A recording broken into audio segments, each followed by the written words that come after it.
काल आपण ज्या सूत्रापर्यंत आलो ते सूत्र समानाच्या श्रुत्युपक्रमात अमृतत्वं चानुपोष्य देहपातापर्यंत ही स्थिती ज्ञानी आणि अज्ञानी या दोघांचीही सारखीच असते. ज्यांच्या उपाधी संपूर्ण निःशेष झाल्या नाहीत अशा सगुणोपासकांना ब्रह्मलोक प्राप्तीसाठी या अतिसूक्ष्म पंचमहाभूतांचा उपयोग होतो. हे आपलं सूत्र काल आपण सुरू केलं आहे. या सूत्रापर्यंत आता आपला जो विषय चालू आहे, आपल्याला माहिती आहे हा फलाध्याय आहे. यामध्ये मोक्ष विचार आहे. मोक्ष केव्हा मिळतो, मोक्ष कसा मिळतो, मोक्षाच्या मध्ये सुद्धा किती प्रकार असू शकतात, मोक्षाची स्थिती प्राप्त झाल्यानंतर सुद्धा भक्त त्या मोक्ष स्थितीला जाण्याची इच्छा करतो का करत नाही, असे अनेक विषय आहेत की ज्या अनेक विषयांच्या मध्ये मोक्ष या विषयाची चर्चा होते. ते जितके विषय आहेत त्या सगळ्यांची चर्चा या फलाध्यायामध्ये केलेली आहे. आणि या फलाध्यायात आताचं जे सूत्र आहे त्यात तिघांचा विचार केला आहे. एक ज्ञानी पुरुष, दुसरा सामान्य अज्ञानी आणि तिसरा सगुणाची उपासना करणारा. सगुणाचा उपासक आणि ज्ञानी यांच्यामध्ये काय भेद आहे, यांच्यामधला भेद इथे सांगितला आहे. तर तो जो भेद इथे सांगितलेला आहे तो असा आहे की ज्ञानी जिथे आहे तिथेच जागेवर ईश्वराशी एकरूप होऊन जातो, पण जो सगुणाचा उपासक आहे तो मात्र त्याला पाहिजे आहे त्या काळापर्यंत आपल्या ईश्वराच्या किंवा आपल्या आराध्य दैवताच्या लोकामध्ये त्याच्या भक्तीचा आनंद घेत राहतो. आणि त्याला जेव्हा वाटेल आपण परमेश्वराशी एकरूप होऊन जावं तेव्हा तो परमेश्वराशी एकरूप होतो. असा ह्या तिघांचाही विचार. आणि म्हणून त्यांनी आता विषय कुठे येऊन थांबला, आता विषय अशा ठिकाणी येऊन थांबलाय की वाणी आणि बाकीची सगळी इंद्रिय मनामध्ये प्रवेश करतात. मन प्राणामध्ये प्रवेश करतं, प्राण जीवामध्ये प्रवेश करतो, जीव मूळ अत्यंत सूक्ष्म अशा पंचमहाभूतांच्या मध्ये प्रवेश करतो. त्या पंचमहाभूतांच्या मध्ये प्रवेश केल्यानंतर आता जीवाला जी गती मिळते ती त्याच्या कर्माप्रमाणे मिळते. त्यामुळे पंचमहाभूतामध्ये प्रवेश करताना जीव आपल्या कर्माच्या सहित प्रवेश करतो. इथपर्यंत काल आपण आलेलो आहोत. आता त्यांना असं आपल्याला सांगायचं आहे की पुरुष ज्ञानी असो अज्ञानी असो सगुणोपासक असो, या सगळ्यांनाच हा पहिला क्रम काही सुटत नाही. सगळी ही प्रक्रिया देहामध्ये होतेच होते. म्हणजे एका क्षणात हार्टफेल जरी झाला मनुष्याचा तरी सुद्धा त्या क्षणी हृदय थांबलं हे आपल्याला बाहेर झालं, म्हणजे ह्या स्थूल देहामध्ये बघण्याकरता झालं. त्यामुळे त्याचा श्वास थांबला, त्याचं हृदय थांबलं की त्याचा प्राण निघून गेला. पण त्यानंतर शरीरामध्ये काही प्रक्रिया चालूच असते. नाही तर फॉरेन्सिक आणि ज्या प्रकाराने पोस्टमार्टेम, ह्या दोन गोष्टी आहेत की जसा जसा काल जातो, जे त्या डिपार्टमेंटमध्ये जे काम आहे किंवा पोस्टमार्टेम का केलं जातं, तर हा देह पडून ह्या शरीराला किती तास झाले हे त्यांना कळू शकतं.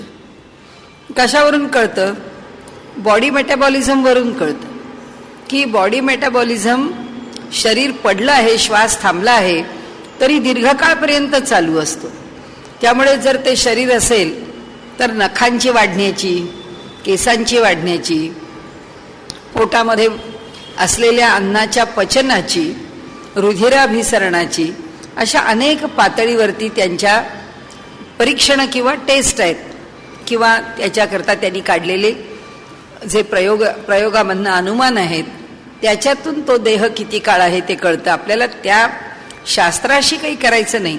आपला संबंध आहे तो एका गोष्टीशी की तो म्हणजे असं वाटू शकेल की अहो आपण आत्ता म्हटलं तसं हळूहळू वाचा बंद झाली, मग हातपाय थंड पड, सगळं आता काल वर्णन केलंय आपण की मग त्याचे हातपाय थंड होतात. प्राण जेव्हा जीवामध्ये मिसळून जातात त्यावेळी प्राणामुळे देहाला उष्णता असते. ती प्राणांची उष्णता आता राहत नाही. मग हातपाय हळूहळू गार पडायला लागतात आणि मग त्या देहामध्ये एक प्रकारची निर्जीवता यायला सुरुवात होते वगैरे वगैरे. हे सगळं जे कालपर्यंतचं वर्णन पाहिलं, मग आपण असं म्हणू की काही अकस्मात जातात. मग ही प्रक्रिया कुठे होते? प्रक्रिया होतेच, प्रक्रियेला अडचण काहीच नाहीये. त्या ठिकाणी एका क्षणात जरी शरीराचा व्यापार थांबला असं वाटलं तरी सुद्धा बॉडी मेटाबॉलिझम एका क्षणात थांबलेला नसतो. तो सावकाश सावकाश थांबतो आणि तो त्याच्या प्रक्रियेतून थांबतो. आता आजचा विषय आहे ती अशी आहे, तो असा आहे की ती शरीराची जी अवस्था आहे लय होईपर्यंतची. आता हा लय आहे, वाणीचा मनात, मनाचा प्राणात, प्राणाचा जीवात, हा जो लय आहे ही अवस्था ज्ञानी आणि अज्ञानी या दोघांच्याही कडे सारखीच आहे. ज्ञानी पुरुषालाही तो लय तसाच आहे, अज्ञानी पुरुषालाही तो लय तसाच आहे. आणि त्यामुळे आता ही जी प्रक्रिया आहे हे जीवाच्या पर्यंत प्राणांनी जाऊन पोचणं हे ज्ञानाच्या बाबतीत सुद्धा घडतं आणि हेच अज्ञानी सामान्य जीव त्याच्याही बाबतीमध्ये घडतं. आणि म्हणून ते म्हणतात आता पुढे जेव्हा जीव पंचमहाभूतामध्ये लीन होतो, लय पावतो, त्यावेळी आता त्यांनी कोणत्या मार्गाने जायचं हे त्याचं पाप पुण्य, त्याचं ज्ञान, त्याचं सगळं कर्म यावरती अवलंबून राहतं. आणि त्यामुळे याच्या पुढे ते सांगतात की त्यावरून आता त्याचा पुढचा जन्म पण ठरतो. आता पुन्हा एकदा त्यांनी चर्चा केली म्हणून आपण एका वाक्याने आपण तेवढा विषय मांडू की पुन्हा जन्म कसा येतो. पुन्हा मानवाचा जन्म जर यायचा असेल तर पुन्हा पंचाग्नी विद्याच आहे. तो सगळा विषय आपण मागे साधनेच्या याच्यात जे तिसऱ्या भागामध्ये, तिसऱ्या अध्यायात, साधनाध्यायात आपण घेतलेला आहे. तर तो जीव कसा पुन्हा जन्माला येतो, तर तो पुन्हा जन्माला येताना त्याला त्या पंचाग्नी विद्येचा आधार घ्यावा लागतो. काय पंचाग्नी विद्या आहे? 5 प्रकारच्या आहुती आहेत असं त्याच्यामध्ये म्हटलंय. या आहुती कशा आहेत? जीव इथून जेव्हा निघतो त्यावेळी तो इथून जो वर जातो ती पहिली जाऊन जिथे पोचतो ती त्या जीवाची पहिली आहुती आहे. म्हणजे कुठे पोचतो?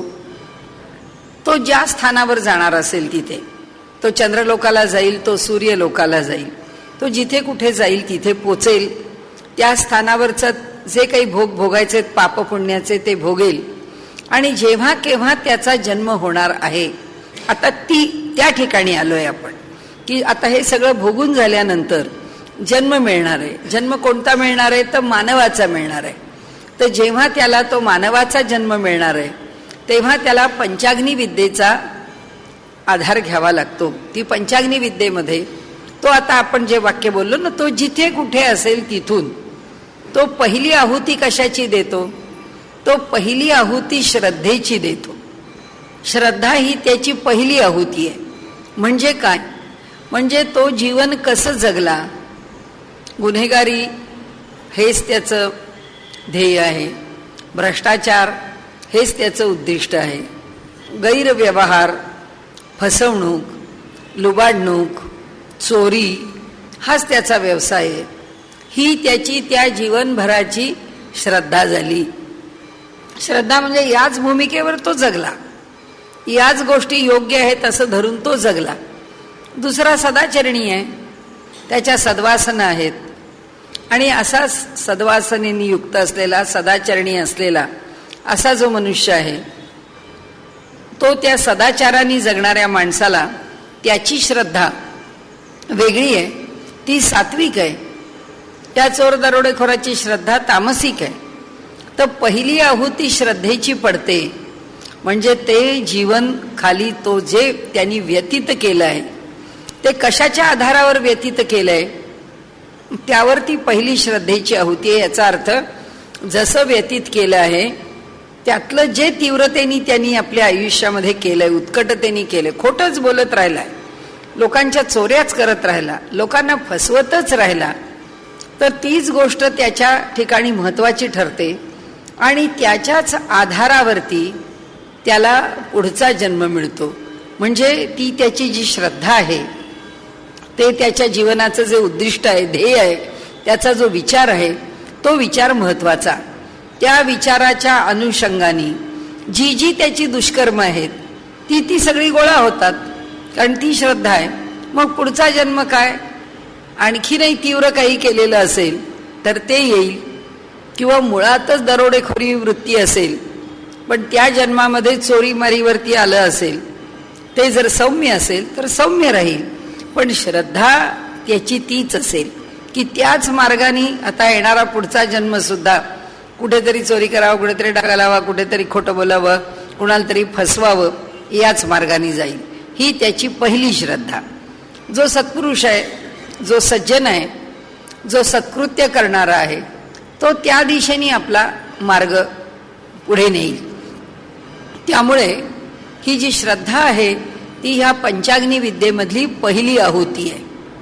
श्रद्धेनंतरची दुसरी आहुती जी आहे तो समुद्रातलं पाणी जसं मेघांच्या रूपाने वरती खेचून घेतलं जातं आणि मग ते ढग बनून पावसाचे, पाऊस खाली पडतो, त्या पावसाबरोबर हा जीव जो आहे तो भूतलावरती येतो. ही त्याची उपनिषदांनी सांगितलेली दुसरी गती आहे की मेघांच्या आश्रयाने तो पृथ्वीचा आश्रय घेतो. तो कुठे येऊन पडतो, तो जमिनीवर येऊन पडतो. जमिनीवर कुठे साधारणपणे पडतो, त्याला ज्या आईवडिलांच्या घरी जन्म घ्यायचा आहे त्याला अनुकूल असणाऱ्या अशा भूभागामध्ये अन्नधान्याच्या रूपाने निर्माण व्हावं म्हणून तो त्या ठिकाणी येऊन पडतो. उपनिषदांच्या दृष्टीने ही त्याची तिसरी आहुती आहे. तो अन्नामध्ये प्रवेश करतो आणि अन्नातून आपल्या पित्याच्या देहात प्रवेश करतो. ही त्याची चौथी आहुती आहे. पित्याच्या देहातून तो आपल्या मातेच्या देहात प्रवेश करतो. ही त्याची पाचवी आहुती आहे. आणि ह्या 5 आहुती टाकून तो जीव जन्माला येतो. तर त्यांनी इथे सांगितलं की ज्या जीवाची सुटका झालेली नाही, ज्याला मोक्ष मिळालेला नाही, त्याचा हा गतागताचा प्रवास चालूच आहे आणि त्यामुळे याच पद्धतीने तो पुन्हा पुन्हा जन्म घेत राहतो. त्या जीवाला पुन्हा पुन्हा जन्म हा आहेच आहे. म्हणून ते सांगतात की आता ही एक विद्या, हा पुन्हा पुन्हा येणारा जन्म, तो जन्म घेणारा जीव कोणत्या प्रकारात आहे, कोणत्या स्वरूपात आहे, आता त्याचं वर्णन केलं. ते सांगतात त्या देहाला लिंगदेह असं म्हटलेलं. लिंगदेह अत्यंत सूक्ष्म देह, अतिशय सूक्ष्म आहे. त्या सूक्ष्म देहाचा संपर्क कुणाशी आहे, कुणाच्या आधाराने आहे. आपण आता म्हटलं तसं पंचमहा अत्यंत सूक्ष्म असलेल्या अशा पंचमहाभूतांच्या आश्रयाने तो देह राहतो, तो जीव राहतो, तो लिंगदेह राहतो. आणि त्यामुळे त्यांनी सांगितलं की तो इतका सूक्ष्म आहे की त्याच्या त्या अत्यंत सूक्ष्म असण्यामुळे त्याचं ज्ञान होत नाही. आपल्याला तो लिंगदेह वावरतो आहे, तो या ठिकाणी आहे, त्या ठिकाणी आहे, त्याचं वास्तव्य इकडे आहे, तिकडे आहे, हे का कळत नाही? कारण त्याच्या अत्यंत सूक्ष्मतेमुळे दुसऱ्याच्या प्रत्ययाला येत नाही, हे एक. आणि त्याच्या अत्यंत सूक्ष्मतेमुळे तो प्रवास करू शकतो, हे 2. तो इतका सूक्ष्म आहे की तो कशामध्येही समाविष्ट होऊ शकतो. हे त्या लिंगदेहाचं वैशिष्ट्य सांगितलं. थोर योगी अधिकाराचे, त्यांना ज्ञान होते यांचे. म्हणाले कसे होते हे थोर योगी? की जे योगी आहेत, जे अधिकारी पुरुष आहेत, ते त्यांना ह्या विषयाचं ज्ञान आहे आणि म्हणून त्यांचा जो योग मार्ग आहे त्या योग मार्गाने आपण कोण आहोत, कुठे आहोत, कसे आहोत, किंवा आपण पुढचा जन्म कुणाच्या घरात घेणार आहोत. जसं आपल्या पुराणांमध्ये सांगितलंय की नाही, की भगवान श्रीकृष्णांनी सांगितलं, हो तुम्ही इतकं तप केलं आहे आणि त्या तपाने तुम्ही मागून घेतलेलं आहे की साक्षात परमेश्वराने आमच्या घरात जन्माला यावं. तर म्हणाले मी जेव्हा पुढचा अवतार घेईन त्या अवतारामध्ये मी तुमच्या पोटी जन्माला येईन. आणि म्हणून वसुदेव देवकींच्या पोटी ते जन्माला आलेले आहे. ही सगळी योगमाया आहे. की घडणारं सगळं जे पुढे कालावरती आधारित आहे ते सगळं त्या योग्याला जाणता येतं.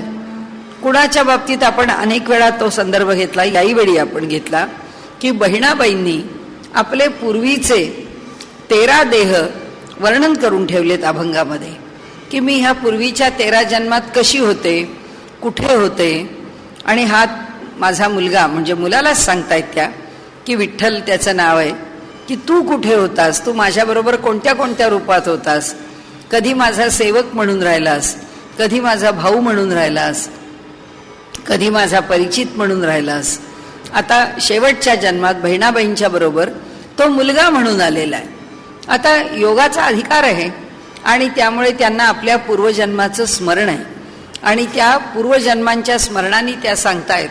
तसं इथे त्यांनी सांगितलं की हा जो योगी आहे त्याला आपण पुढे जन्म घेणार असू तर तो कुठे घेऊ, कोणाच्या रूपात घेऊ, कोण आपले आईवडील असतील याचं त्याला पूर्ण ज्ञान असेल. पुढे ते म्हणतात की आता तिघांच्या बद्दलचा विषय चाललाय. आता कुणाचा विषय संपवला, योगमार्गाने ज्ञानाची प्राप्ती झालेल्या पुरुषांना पुन्हा जन्म घ्यावा लागला तर तो जन्म कुठे आणि कसा येतो याचं त्यांना ज्ञान असतं असं सांगून त्यांचा विषय संपवला. त्याच्या आधी कोणाचा विषय संपवला, आपल्यासारखा सामान्य मनुष्य सामान्य पद्धतीने जन्ममरणाच्या चक्रातून जाताना जेव्हा त्याला पुन्हा मानवाचा देह प्राप्त होतो त्यावेळी तो कसा प्राप्त होतो, तो पंचाग्नी विद्येने प्राप्त होतो. तो विषय संपवला. आता ते काय सांगताहेत, आता सगुणोपासक आपला देह कसा धारण करतो आणि आपला देह कसा टाकतो याच्या विषयीचं वर्णन करतात. ते म्हणतात सगुणोपासक हा ज्ञानी आहे, पण सगुणोपासकाला आकर्षण मात्र परमेश्वराच्या दर्शनाचं आहे, परमेश्वराच्या भक्तीचं आहे.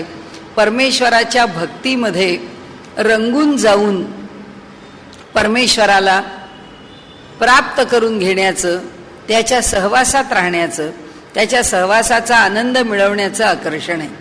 आणि त्यामुळे ते म्हणाले की सगुणोपासक काय करतो, तो ज्ञानी असला तरी परमात्म्याशी एकरूप होऊन जात नाही. मग तो कसा राहतो, तर तो ज्ञानी आहे, परमात्म्याशी तो एकरूप होत नाही आणि वैकुंठामध्ये आपल्या लोकाला म्हणजे आपल्या इष्टदेवतेच्या लोकामध्ये त्याचं स्मरण करत तो राहतो. तो कुणाच्या आश्रयाने आहे, म्हणाले तो ज्ञानी अजूनही महाकारण देह धरून आहे.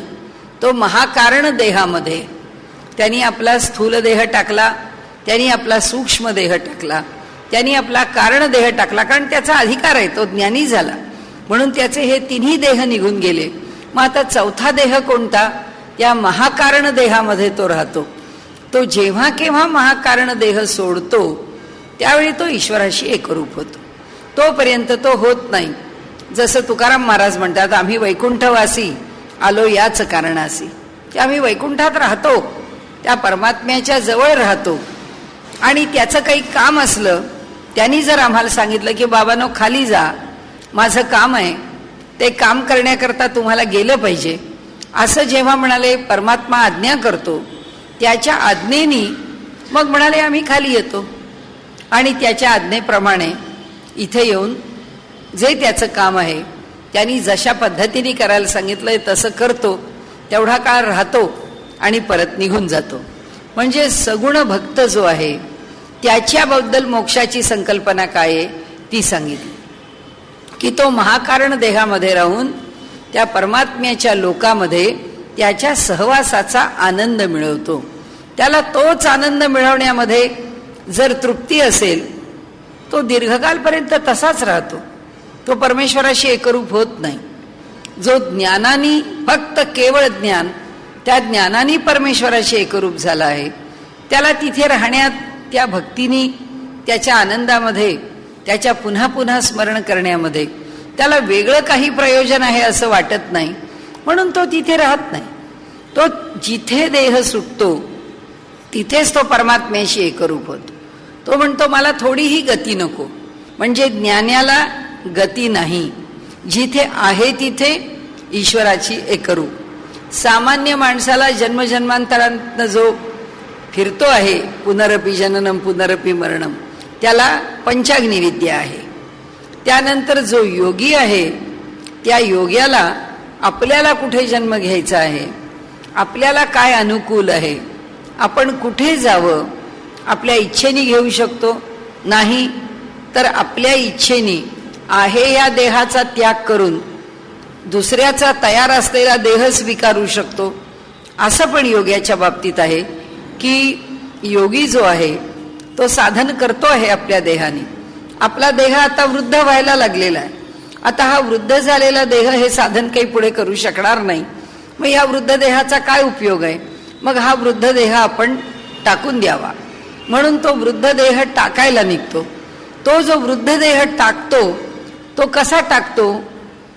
तो वृद्ध देह टाकताना तो एका दुसऱ्या चांगल्या सशक्त देहाच्या शोधात असतो आणि मग त्या सशक्त देहाला शोधून तो आपला परकाया प्रवेश जसा म्हणतो ना तसा तो त्या देहामध्ये प्रविष्ट होतो आणि हा आपला वृद्ध देह तिथे सोडून देतो आणि लगेच पुन्हा त्या देहाने आपलं योगाचं साधन पुढे नेतो.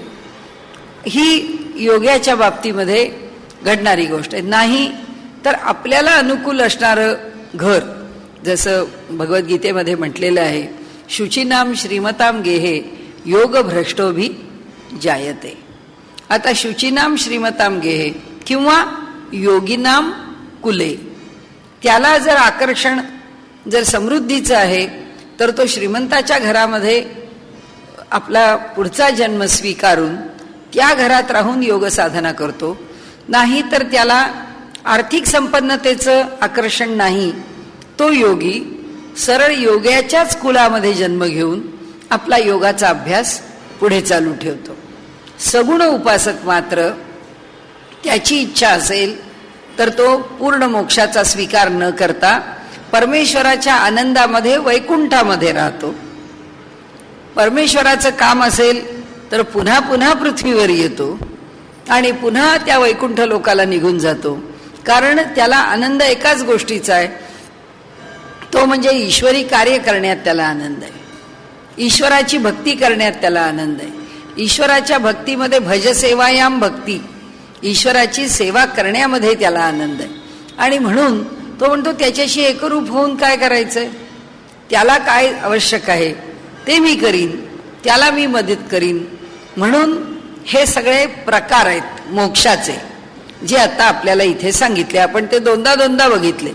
आणि म्हणून हे सूत्र जे आहे आता या सगळ्यांच्या करता सूक्ष्म पंचमहाभूत हे अधिष्ठान शिल्लक राहतं. कारण का तर त्या भक्तांना जर पुन्हा जन्म घ्यायचा आहे, त्या भक्तांना जर महाकारण देहात राहायचं आहे तरी सुद्धा ती सूक्ष्म पंचमहाभूत पाहिजे आहेत.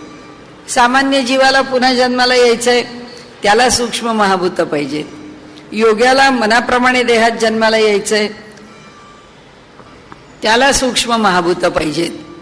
आणि त्यामुळे ज्ञानी फक्त तिथल्या तिथे सगळं टाकून देतो आणि निघून जातो. आता त्याची पुढे चर्चा आहे. तदापि ते हे संसार व्यपदेशात मोक्ष प्राप्तीपर्यंत सूक्ष्म भूते टिकून असतात. कारण श्रुतीमध्ये पुन्हा पुन्हा आवर्तन पावणाऱ्या संसाराचा उल्लेख केला आहे. मोक्षप्राप्ती आता त्या जीवाची अंतिम स्थिती आली कीच त्या पंचमहाभूतांचा सूक्ष्म पंचमहाभूतांचा संपर्क तुटतो. नाही तर तोपर्यंत काही तो संपर्क तुटत नाही. पुन्हा पुन्हा जन्म असतील, तिथे राहणं असेल, त्याची आपण इथे चर्चा केली आत्तावरती. तर पुन्हा एकदा आपण हे वाचू. तदापि ते हे संसार व्यपदेशात मोक्षप्राप्तीपर्यंत सूक्ष्म भूते टिकून असतात. कारण श्रुतीमध्ये पुन्हा पुन्हा आवर्तन पावणाऱ्या संसाराचा उल्लेख केला आहे. पुन्हा पुन्हा आवर्तन पावणारा संसार म्हणजे काय की पुन्हा पुन्हा जीव जन्माला येतो. संसार आहेच तिथे, ते सगळं पुन्हा पुन्हा त्याच्या मागे लागतच राहतं. जे त्याच्या मागे पुन्हा पुन्हा लागत राहतं त्याकरता त्याला पुन्हा पंचमहाभूत पाहिजेच असतात. म्हणून तो अखंड त्या सूक्ष्म पंचमहाभूतांच्या आधाराने राहतो. एका ज्ञानी पुरुषाच्या शिवाय दुसरे कुणीही मुक्त होत नाही. एकटा एक ज्ञानी पुरुष मुक्त होतो. बाकीचे सगळे त्या पंचमहाभूतांच्या सूक्ष्म पंचमहाभूतांच्या आश्रयाने त्यांच्या त्यांच्या आवडीप्रमाणे राहतात. आता जेव्हा प्रलयाचा काळ येतो, त्या प्रलयाच्या काळामध्ये ह्या जो लिंगदेह आहे या सगळ्या सहित आहे, ते सगळे आपल्या सूक्ष्म महाभूतांच्या सहित ईश्वरामध्ये लीन होतात. का होतात? आता उलटी प्रक्रिया बघत गेलो आपण तर आपण आता फार अलीकडे यायलाच नको.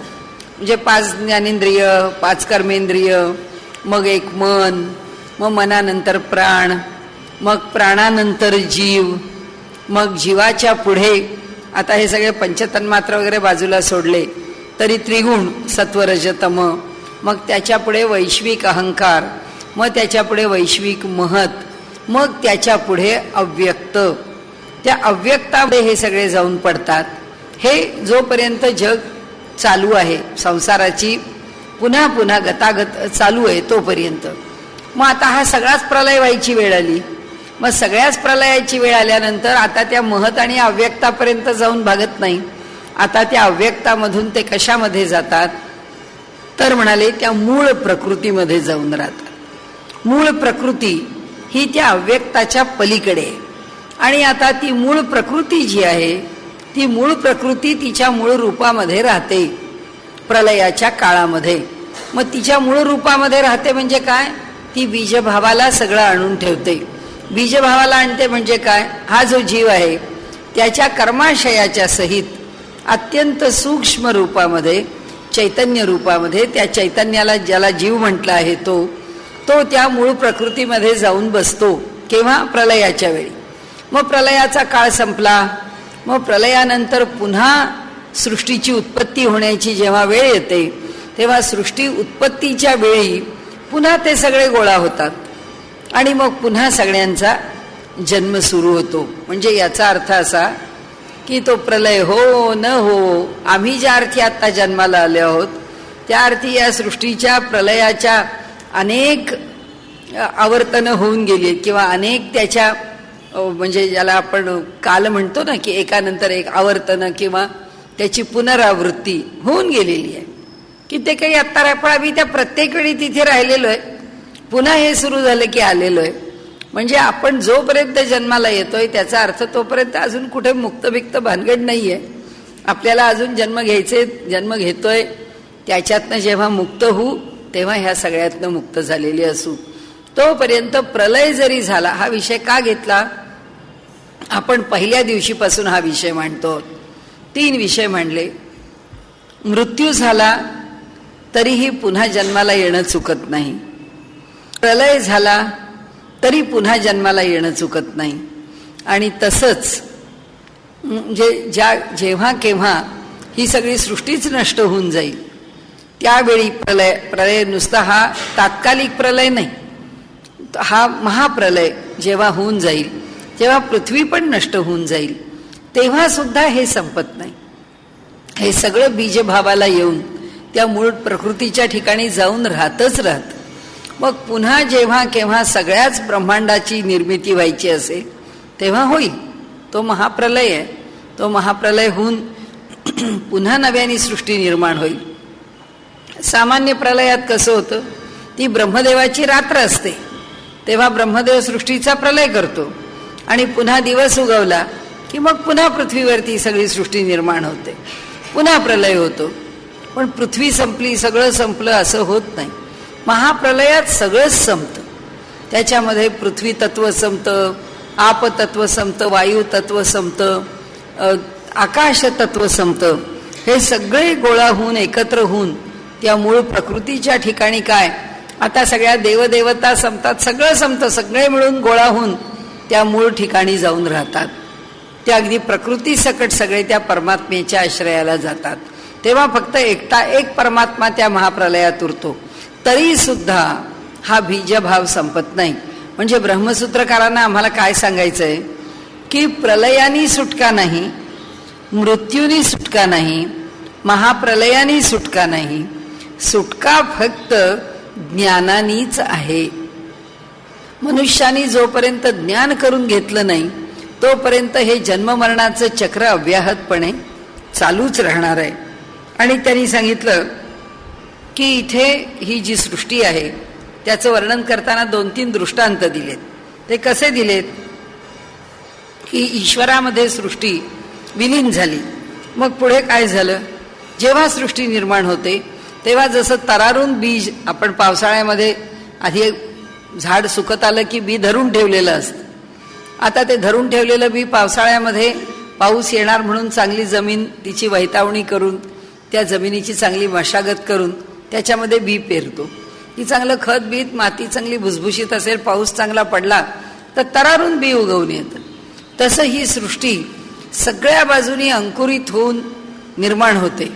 आणि ह्या सृष्टीची ही निर्मिती आणि ह्या सृष्टीचा होत राहणारा प्रत्येक क्षणाचा प्रलय हा आपल्या भगवद्गीताकारांनी ऊर्ध्वमूलमधशाखम अश्वत्थम प्राहुरव्ययम छंदांसी यस्य पर्णानी यस्तम वेदस वेदविद अधश्चोर्ध्व प्रसृतास्तस्य शाखा गुणप्रवृद्धा विषय प्रवाला.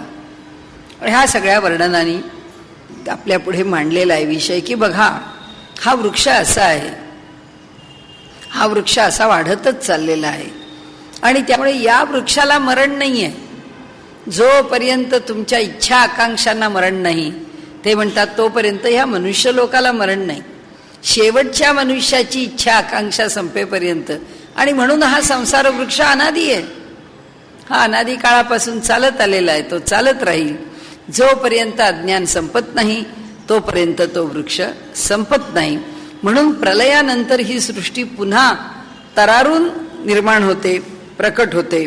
आता म्हणाले जसं ईश्वराच्या मध्ये हा जाऊन राहतो त्याकरता दृष्टांत दिला की उलटा प्रतिप्रसव झाला, हे सगळे गोळा होऊन होऊन कुठे जाऊन राहतात, ईश्वरामध्ये जाऊन समाविष्ट होतात. आता ते जर ईश्वराच्या ठिकाणी जाऊन समाविष्ट झाले तर ते कसे समाविष्ट होतात, त्याला दृष्टांत दिलाय जसं पाण्यात मीठ विरघळतं. मीठ पाण्यात विरघळलं तर आम्हाला मीठ दिसत नाही, पण मिठाचं खारट पण शिल्लक असतं, ती चव पाण्याला आलेली असते. तसं आता जीव बीज भावाला गेल्यानंतर, अव्यक्तामध्ये गेल्यानंतर तो वेगळा दिसत नाही, पण तो त्यात समाविष्ट होऊन राहिलेलाच असतो. आणि म्हणून त्यांनी दुसरा एक दृष्टांत दिलाय की लहानपणी आमच्या जीवनामध्ये घडून गेलेल्या ज्या घटना असतात त्या सारख्या काही प्रत्येक क्षणी डोळ्यापुढे येत नाहीत. मनुष्य अगदी 60 वर्षाचा झाला, 65 वर्षाचा झाला की त्याला त्या घटनांचं स्मरण होतं, त्याला त्या घटना आठवतात आणि तो म्हणतो अरे लहानपणी आम्ही असं करत होतो, आमच्या लहानपणीचं वातावरण असं होतं, आम्हाला शिकवणारे शिक्षक तसे होते. मग काळ निघून गेला, सगळं निघून गेलं तरी स्मरण शिल्लक राहिलं ना. तसं ते म्हणतात हे सगळी जरी सृष्टी निघून गेली तरी जीव आणि त्याच्या भोवतीच्या वासना शिल्लक राहिल्यानं आता त्या सृष्टीचा प्रलय झाला तरी तशाच शिल्लक राहतात. आणि म्हणून प्रलयाच्या वेळी तो जो जीव आहे तो आपली सगळी उपाधी पक्की धरून त्या प्रलयामध्ये आपल्याला आपल्या ठिकाणी पक्का सुरक्षित करून राहतो. म्हणजे प्रलयाच्या काळात सुद्धा जीवाचं जीवपण संपत नाही. हा विषय का चर्चेला घेतला, कारण आता ब्रह्मसूत्रामध्ये मोक्षाच्या नावानी किंवा त्या निमित्ताने किंवा त्या विषयाच्या अनुषंगाने जीवाचं जीवपण केव्हा संपतं हा विषय चाललाय. तर जीवाचं जीवपण असं संपतच नाही, प्रलय आला तरी संपत नाही, हे त्यांना पुन्हा सांगायचंय की लय होतो. लय केव्हा होतो, मृत्यूच्या वेळी लय होतो. मृत्यूच्या वेळी काय लय होतो ते आपण आता 2 दिवस पाहतोय. कशाचा लय, वाणीचा लय मनामध्ये चालला, लय मनाचा लय प्राणामध्ये, प्राणाचा लय जीवामध्ये, जीवाचा लय पंचभूतांमध्ये. त्याला त्यांनी काय म्हटलं, हा लय आहे. त्याला प्रलय का नाही म्हटलं, कारण ते एका जीवापुरता आहे. त्याचा देह पडणार आहे, तो देह तो टाकणार आहे आणि तो जो जीव आहे तो जीव पंचमहाभूतांच्या आश्रयाने राहणार आहे. पण आता प्रलय आला, प्रलयाच्या वेळी सगळंच टाकायची वेळ आलेली आहे. म्हणाले सगळं जरी टाकायची वेळ आली तरी सुद्धा प्रलय काळामध्ये सुद्धा जीव आपली उपाधी धरून तसाच राहिलेला असतो. तो काही आपली उपाधी सोडून राहत नाही, तो आपल्या उपाधीला धरूनच राहतो. म्हणजे त्यांना इथे मुद्दा काय सांगायचा आहे की सामान्य लय म्हणजे एका व्यक्तीचा मृत्यू आणि प्रलय म्हणजे सगळ्या सृष्टीचं नष्ट होणं इतकं महाभयंकर घडलं तरी जीवाचं जीव पण संपत नाही. म्हणजे जीवाला मुक्ती आपोआप केव्हा तरी मिळेल असं म्हणून आपल्याला आलेलं जीवन आपण सुखात निवांत जगावं. इथे ब्रह्मसूत्रकार म्हणतात असा जर जगत राहिला तर तो कधीच मुक्त होणार नाही, घेतच राहील जन्म. प्रत्येक प्रलयाबरोबर आपल्याला, आपण म्हणतो ना जीव मुठीत धरून बसलो, असं आपली हे आहे ना म्हणण्याची पद्धत. तसं आहे हा जो जीव आहे सगळं आपल्या इथे गोळा करून बसलेला आहे उपाधी. ती उपाधी सुटणारच नाही कधी, प्रत्येक प्रलयाबरोबर उपाधी चालूच राहील. आणि म्हणून त्यांनी सांगितलं लय म्हणजे नाश आहे, प्रलय म्हणजे प्रकर्षेण नाश आहे. म्हणून जीवाच्या जन्ममरणाचा आणि त्याच्या कर्मविपाकाचा नाश आहे का? नाही म्हणाले. तो मात्र कधीच होत नाही. मग कशाने होतो? उपासनेच्या आधाराने होतो, वैराग्याने होतो, तपानी होतो, साधनेने होतो. ईश्वराचं योग्य ज्ञान करून घेणाऱ्या ज्या ज्या मार्गाचा अवलंब किंवा ज्या कोणत्या एका मार्गाचा अवलंब आपल्याला करणं शक्य आहे त्या मार्गाने होतो, अन्यथा होत नाही. ते आता त्यांनी दुसरा पक्ष सांगितला की अहो असं जर नसतं झालं की जर त्याची आवश्यकताच पडली नसती, ईश्वराला जाणल्यानंतर खऱ्या अर्थाने समाधान मिळतं हे विधान जर आपल्याला घेण्याची जरूरच पडली नसते, ठीक आहे काय आहे, काही गरज नाही, प्रपंचामध्ये भरपूर सुख आहे, या जगामध्ये आपलं आयुष्य काही वाईट चाललेलं नाही, उत्तम प्रकाराने चाललंय यात आम्हाला समाधान आहे. जोर बरं चाललंय तोवर समाधान आहे. ज्या दिवशी देहाला व्यथा होईल त्या दिवशी, ज्या दिवशी आमच्या प्रतिकूल परिस्थिती येईल त्या दिवशी, प्रत्येक वेळी काही परिस्थिती आम्ही आमच्या हातानेच आणतो असं नाही. निसर्ग निर्माण करतो, समाज निर्माण करतो, राजा निर्माण करतो, काल निर्माण करतो. विपरीत परिस्थिती निर्माण करणारे पुष्कळ आहेत की ज्यांच्यामुळे कालामुळे देह पक्व होत जातो. राजाच्या वेड्यावाकड्या वागण्यामुळे आपल्यावरती अनेक प्रसंग येतात. आजच्या परिस्थितीमध्ये सुद्धा रोज बातम्या ऐकतो की कुठे न कुठेतरी आमच्या राज्यामध्ये, शासनामध्ये, अधिकाऱ्यांच्यामध्ये जे काही म्हणून दहशतवादी आहेत त्यांना सांभाळणारे पुष्कळ लोक आहेत. आता हेच जर आमचे रिपोर्ट सीबीआयचे यायला लागले तर आम्हाला भय आहेच की नाही, की काय माहिती ते कुठे आहेत, कुठे राहतात, आमच्या जवळपास राहतात, आमच्या दूर राहतात, आमच्याबद्दल काय विचार करतात, कुणाला नष्ट करण्याचा विचार करतात. काल आहे, कालाच्या बरोबर राजा आहे, जो राज्य करणारा आहे तो किती स्थिर आहे, तो कोणत्या दिशेने करतो आहे, त्याचे परिणाम भोगायला लागतात. आपण भोपाळची वायू गळती पाहिलेली आहे की चूक आहे शासनाची. तिथे जे कोणतं शासन आहे त्या शासनाची बेपर्वाई आहे. त्या बेपर्वाईतून काय झालं, हजारो लोकांचे जीव गेले ना, कारण त्या वायू गळतीमध्ये हजारो लोक गेले. आता काय करणार? आता त्याच्यामध्ये त्या वैयक्तिक माणसाचा काही दोष आहे का? काही नाही, तो भोपाळमध्ये राहतो एवढाच दोष होता. हे जे सगळं आहे त्यांना सांगायचा हेतू असा आहे की सगळ्याच वेळी काही तुम्हाला दुःख निर्माण करून घेता म्हणून दुःख होतं असं नाही. तुमच्यावरती प्रसंग येऊन पडू शकतो की एखाद्या ठिकाणी तुम्ही गुन्हेगार नाहीये पण तुम्हाला संशयित म्हणून पकडलं, पुष्कळ छळलं, काय करणार? काही करू शकत नाही. त्या कारण शेवटी अनुशासन आहे, शेवटी त्यांचा अधिकार आहे. त्यांच्या अधिकारात ते आम्हाला काय करतील काय सांगता येईल. हे सगळं कशा करता? ते म्हणतात अहो प्रपंचामध्ये मला सुख मिळेल असं म्हणून राहणारा आणि प्रपंचात आसक्त राहणारा मनुष्य प्रपंचात सुख मिळवू शकतच नाही. ते त्याला प्रपंचात मिळणं शक्यच नाहीये. आणि त्यामुळे त्याला जे कधीही बदलणार नाही असं सुखाचं जे स्थान आहे त्या परमात्म्यालाच त्याला शरण जावं लागेल, तरच तो दुःखरहित होईल आणि तरच दुःखरहित सुखाची प्राप्ती करून घेईल, अन्यथा होणार नाही. आणि म्हणून त्यांनी सांगितलं की मृत्यूनी, प्रलयानी, प्रपंचामध्ये कुठेच सुख, कुठेच मुक्तता, कुठेच चिरकाल आनंद समाधान मिळू शकत नाही. आणि त्यांनी सांगितलं की दुसरं आणखीन लय होण्याचं साधन आहे किंवा स्थान आहे, गाढ झोप लागलेली आहे. त्या गाढ झोपेमध्ये जशा इंद्रिय मनासहित बुद्धी सगळेच्या सगळे त्या पुरी शयते, अशा त्या पुरुषाच्या ठिकाणी आपल्या हृदयामध्ये सगळे लीन होतात. लीन होत कोण नाही, फक्त प्राण होत नाही. म्हणून काल आपण समाधी, निद्रा, ध्यान यातले फरक आपण पाहिले की ध्यानात मन लीन होतं, समाधीत प्राण लीन होतात आणि हठयोगी मन प्राण हे दोन जीवात लीन करून त्या जीवाला लीन करतो.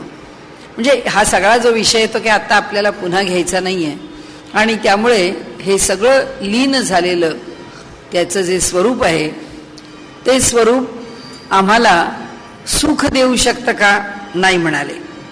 आणि प्रलय कालामध्ये जसं गाढ झोपेमध्ये आम्ही आमच्या हृदयामध्ये राहतो तसे प्रलय कालामध्ये सुद्धा तो जो जीव आहे तो जीव असाच ईश्वराच्या ठिकाणी राहतो. जसा आज रोज गाढ झोपेमध्ये आपल्या देहात राहतो तसाच तो प्रलय काळी जणू काही गाढ झोपेच्या स्थितीसारखाच त्या ईश्वराच्या ठिकाणी राहतो. म्हणजे त्यांना आपल्याला ही प्रत्येक स्थिती सांगायची आहे.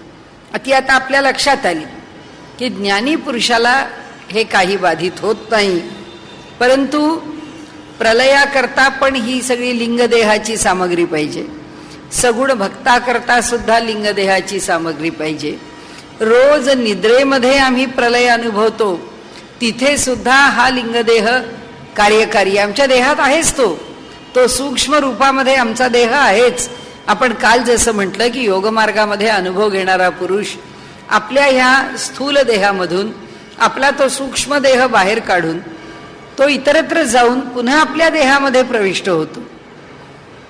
आपण सत्पुरुषांच्या चरित्रामधले हे अनुभव बघतो आणि हे अनुभव आपण वाचतो. त्या सत्पुरुषांनी आपल्याला त्यांचे अनुभव म्हणून लिहून ठेवलेले अनुभव आपल्याला बघायला मिळतात. तर असो, आत्ता आपल्याला त्या लिंगदेहाच्या सामर्थ्याविषयी, त्याच्या अस्तित्वाविषयी आणि थेट पर्यंतच्या अस्तित्वाविषयी सांगायचं आहे. म्हणजे शेवटचं आपलं एक निष्कर्षाचं वाक्य काय झालं की ज्ञान पूर्ण झाल्यानंतर जेव्हा तो जीव किंवा ते चैतन्य त्या परमात्म्याशी एकरूप होतं तेव्हाच तो लिंगदेह संपतो. नाही तर आपण कितीही लक्षावधी कोट्यावधी जन्म घेतले तरी सुद्धा आमचा तो सूक्ष्म देह जो आहे तो तसाच आहे, तो तसाच राहतो. युगानुयुग तो तसाच चक्कर मारत बसतो. जेव्हा त्याच्यातून बाहेर पडण्याची वेळ येईल ती त्याच्या साधनेने येईल आणि मग तो लिंगदेहापासून वेगळा झाला की मग तो मोक्षाचा अधिकारी होतो, असं ब्रह्मसूत्रकार आपल्याला सांगतात. आता पुढे सूक्ष्मं प्रमाणतश्च तथोपलब्धेः म्हणाले जीवाच्या सह असणारी भूते अत्यंत सूक्ष्म असतात असेच दिसून येते. पुन्हा एकदा सांगितलंय की हा जो जीव आहे त्या जीवाबरोबर राहणारी किंवा तो जीव ज्याच्या आश्रयाने राहतो ती महाभूत कशी आहेत, ती अत्यंत सूक्ष्म आहेत. आता हे मागे विधान करून झालंय तरी पुन्हा एकदा दुसऱ्या सूत्राने त्यांनी विधान करून पुन्हा एकदा काय सांगितलं की म्हणून त्या जीवाला गतागत करायला वेळ लागत नाही. कारण नाही तर हा एवढा प्रवास करायचा कोट्यावधी किलोमीटर्सचा आणि कुठे तो लोक आहे त्या लोकापर्यंत जाऊन पोचायचं, पुन्हा त्या लोकापासून खाली यायचं. हे असं जर प्रवास करत बसला तर त्या प्रवासातच त्याचा काळ पुष्कळ जाईल. तो जात का नाही, कारण तो अत्यंत सूक्ष्म आहे. नोपमर्देनातः म्हणून स्थूल शरीराचा नाश झाला तरी सूक्ष्म अशा लिंगदेहाचा नाश होत नाही. आता आपण जे विधान केलंय तेच विधान पुन्हा एकदा केलं. आता त्याचा इथे काय अर्थ आहे, कशा करता म्हटलं लिंगदेहाचा नाश होत नाही. स्थूल देहाचा नाश झाला पण लिंगदेहाचा नाश कधीही होत नाही. म्हणजे काय, स्थूल देहाच्या नाशामध्ये आता समजा आपल्याला आपल्या देहामध्ये आपण असताना आपल्या शरीराचं ऑपरेशन झालं, कुणाच्या पायाला गँग्रीन झालं डायबिटीसनी, पाय कापावा लागला, कुणाला त्याला काही टॉन्सिल्स आहेत, टॉन्सिल्सचं ऑपरेशन करावं लागलं, कुणाला त्याच्या हाताला काही त्रास झाला, हात कापला गेला, कुणाच्या पोटातलं मोठं आतडं कापावं लागलं, लहान आतडं कापावं लागलं. आता प्रश्न इथे त्यांनी चर्चेला असा घेतला की या जन्मामध्ये वेगवेगळ्या प्रकारची ऑपरेशन्स त्याच्यावरती शल्यक्रिया होऊन त्याच्या देहाला जर काही कमतरता आली किंवा जन्मजात एखाद्याला अंध म्हणून जन्माला यायला लागलं, एखाद्याचा हात वाकडा आहे, एखाद्याचा पाय वाकडा आहे, किंवा आता पोलिओचे डोस घेतल्यानंतर मुलांवरती परिणाम होत नाही, पण लहानपणी पोलिओ सारखं दुखणं मुलाला झालं, त्याचा पाय पांगळा झाला, त्याच्या शरीरावर परिणाम झाला, त्याच्या बोलण्यावर परिणाम झाला, कुठल्याही प्रकारचं व्यंग कोणत्या तरी कारणाने पूर्वीच्या काळी देवी यायच्या, ती देवी डोळ्यात आली की डोळा जायचा, असे अनेक अनेक जे येणारे जे समस्या आहेत, मानवाच्या देहावर होणारे जे आघात आहेत, आता हे जर आघात आमच्या स्थूल शरीरावर झाले तर सूक्ष्म शरीर त्याचा संस्कार घेतं का, हा इथला प्रश्न आहे.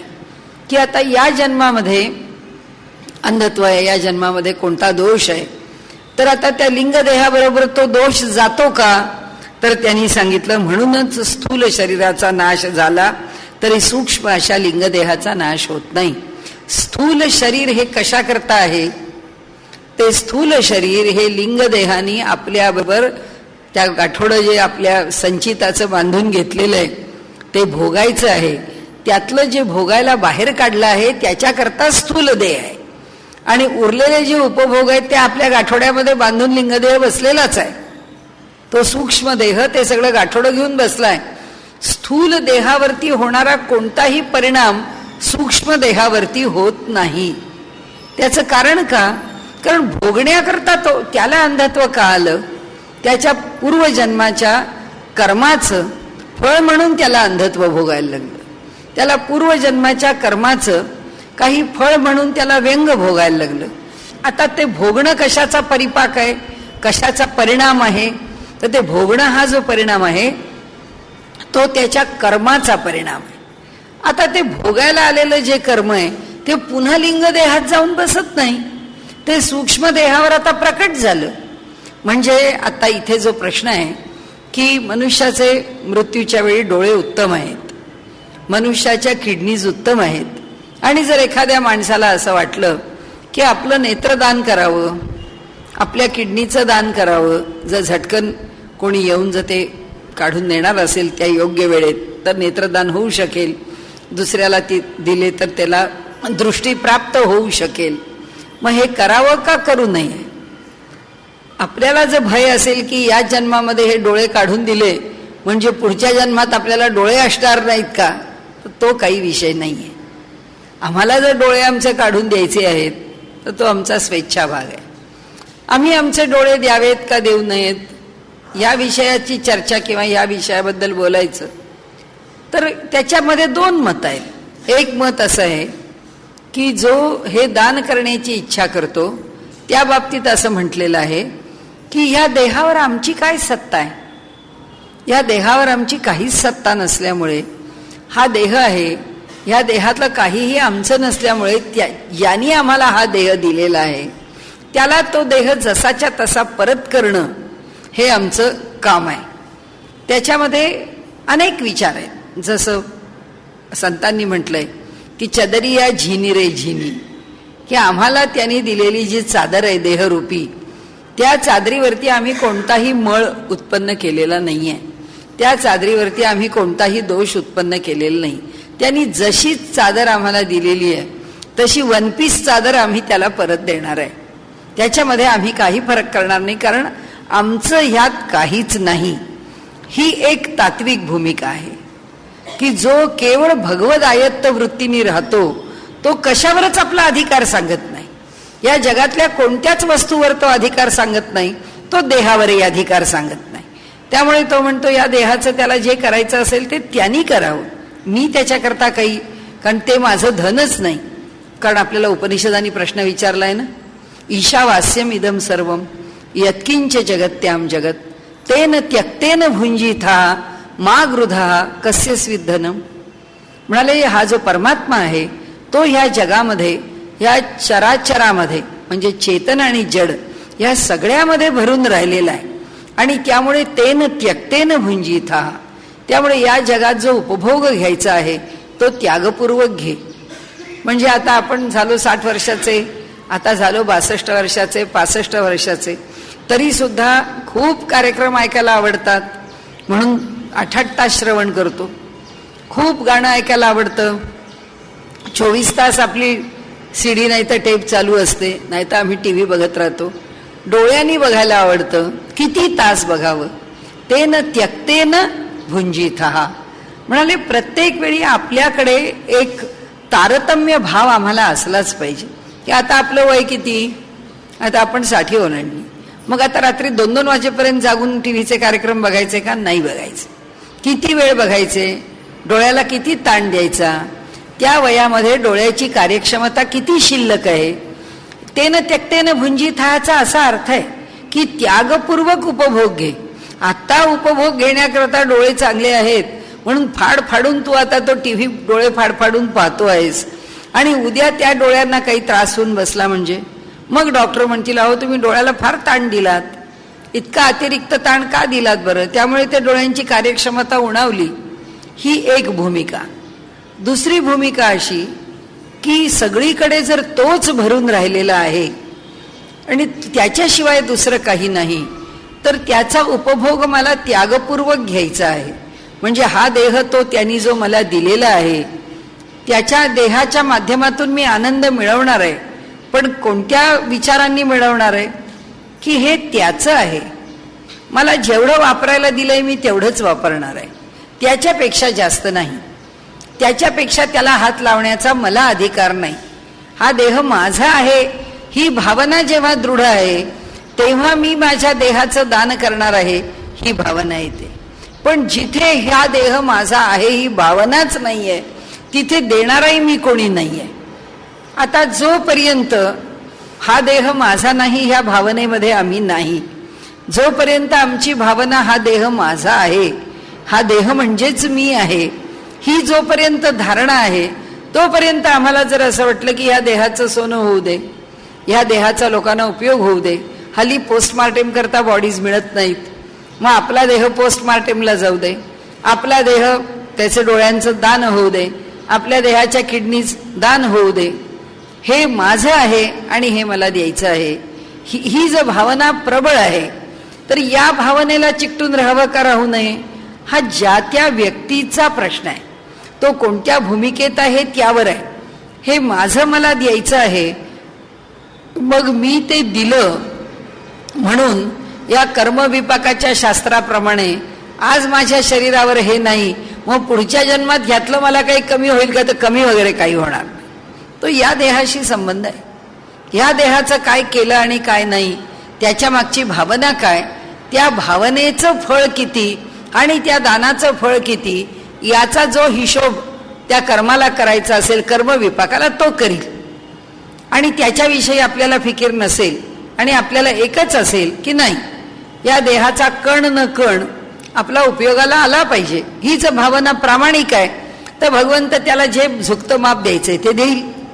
आणि म्हणून इथे फक्त लक्षात एवढंच ठेवायचं, हा गैरसमज करून घेऊ नये की नेत्रदान दिले म्हणजे पुढच्या जन्मीला डोळे मिळतील का मिळणार नाही.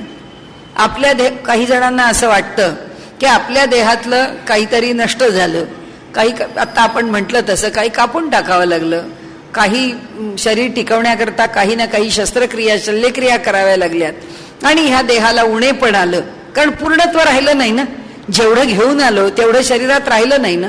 मग ते जर राहिलं नाही तर मग पुढच्या जन्मी आता परिणाम आपण काय म्हटलंय की जे जे काही कर्म आहे ते कर्म क्रियमाण, आता हे ऑपरेशन झालं हे आमच्या देहाशी क्रियमाण झालं, मग हे आता पुढे भोगावं लागेल का. ते म्हणाले ह्या स्थूल देहाच्या वरती होणाऱ्या परिणामांचा संबंध हा सूक्ष्म देहाशी अजिबात नाही. आता ह्याच्या पुढे त्यांनी म्हटलंय की कुठलाही रोग, म्हणजे गेल्या जन्मामध्ये कुणाला तरी कॅन्सर आहे म्हणून त्याचा संस्कार म्हणून या जन्मात त्या देहाला कॅन्सर होईल नाही. देहाचा संस्कार पुढे जात नाही, भावाचा संस्कार पुढे जातो. देहाचा संस्कार नसतो, देह कर्माचं फल भोगण्याकरता असतं. म्हणजे त्यावेळी देहाला जे रोग होतील, जी दुखणी होतील, ज्या व्यथा असतील, ज्या उणीवा असतील, त्या सगळ्या आमच्या कर्माच्या भोगा करतायत. त्या देहाच्या संस्कारांनी त्या लिंगदेहावर करण्याकरता नाहीयेत, त्या आमच्या कर्मविपाकामध्ये भर घालण्याकरता नाहीयेत, ते आता भोगून संपवायचे आहेत. म्हणून आपण आत्तापर्यंत सारखं काय 2दा-4दा विषय आला तेव्हा आत्ताही त्यांनी आपला जो ज्ञानी पुरुषाच्या बाबतीमध्ये सुद्धा प्रारब्ध भोगून संपवायचं आहे असंच म्हटलं ना, की जे प्रारब्ध आहे जे भोगायला सुरू झालेलं आहे, आता भगवंता हे प्रारब्ध मला भोगायला लावू नको. तर संत म्हणतात बाबा रे भोगून संपवून टाक. का? कारण आता ही जन्मांची मालिका किती आहे माहीत नाही, किती प्रलय झाले तरी या जीवाचा उद्धार होणार आहे की नाही माहीत नाही. मग या जीवाचा उद्धार इतक्या जन्मांपर्यंत राहिलाय, आता हा देह जे भोगण्याकरता घेतलाय ते भोगून संपून जाऊ दे ना. पुन्हा जे पोस्टपोन केलं, ते पुन्हा जे कॅन्सल केलं, जे रद्द करून ते काही पुरं रद्द होत नाही, ते पुन्हा केव्हा तरी भोगावं लागतं. म्हणजे पुढच्या देहामध्ये जर काय सगळं चांगलं भोगण्यासारखं असेल तर ह्या वाईटाची भर का घालायची, ही ऍडिशन घेऊन पुढे काय जन्माला यायचं, कारण याची सुटका नाहीये. मग ते म्हणतात घेतलाय ना हा देह भोगायला प्रारब्धाचा, मग जे प्रारब्ध आहे ते भोगून आपण संपवून टाकू. आता म्हणतात अस्यैव चोपपत्तेरेश उष्मा, सूक्ष्म देहाच्या बळावरच स्थूल शरीरामध्ये उष्णता नांदते हे आढळून येते. म्हणजे याचा अर्थ असा, जोपर्यंत या स्थूल देहामध्ये सूक्ष्म देह आहे तोपर्यंतच वरच्या देहावरती उष्णता म्हणजे ऊर्जा आहे.